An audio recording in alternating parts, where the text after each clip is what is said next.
ഷാനിമോൾ ഉസ്മാൻ കൂടി ടെലിഫോൺ ലൈനിൽ നമുക്കൊപ്പം ചേരുന്നു. ഷാനിമോൾ ഉസ്മാൻ, സ്വാഗതം മാതൃഭൂമി ന്യൂസിലേക്ക്.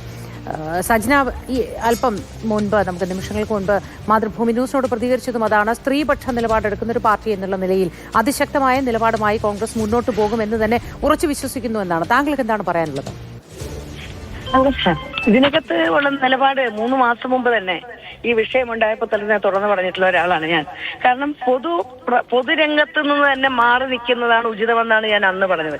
ഇന്നിപ്പോ പുതുതായി വന്നിരിക്കുന്ന പരാതികളുടെ കൂടി അടിസ്ഥാനത്തിൽ സമൂഹത്തിന് ഭയപ്പാടുണ്ടാക്കുന്ന അപകടകരമായിട്ടുള്ള പ്രവർത്തനങ്ങൾ നടത്തുന്ന രാഹുൽ മാങ്കൂട്ടത്തിലെ പാർട്ടി എത്രയും പെട്ടെന്ന് പുറത്താക്കണം എന്നുള്ളത് തന്നെയാണ് എന്റെ അഭിപ്രായം. ഇത് പറയുമ്പോൾ ഒരു കാര്യം കൂടെ പറയാതിരിക്കാൻ പറ്റത്തില്ല.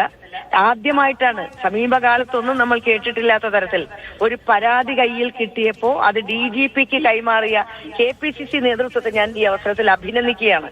അതുപോലെ ഒരു പരാതി പോലും ഇല്ലാതെ യൂത്ത് കോൺഗ്രസ് പ്രസിഡന്റ് സ്ഥാനത്ത് നിന്ന് മാറ്റി, അന്ന് സസ്പെൻഡ് ചെയ്തു, പാർലമെന്ററി പാർട്ടിയിൽ നിന്ന് മാറ്റി. അപ്പൊ സ്ത്രീപക്ഷത്ത് നിന്ന് ശക്തമായ നിലപാടെടുക്കുന്ന പാർട്ടി ഇന്ത്യൻ നാഷണൽ കോൺഗ്രസ് തന്നെയാണ്.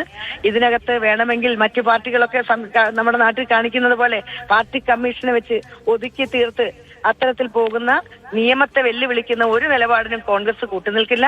ഇങ്ങനെ അപകടകാരിയായിട്ടുള്ള ഒരാള് പാർട്ടിക്കകത്ത് വേണ്ട എന്നത് തന്നെയാണ് എന്റെ ശക്തമായ അഭിപ്രായം. ഉചിതമായ തീരുമാനം ഉടൻ ഉണ്ടാകുമെന്ന് പ്രതീക്ഷിക്കുകയാണ്.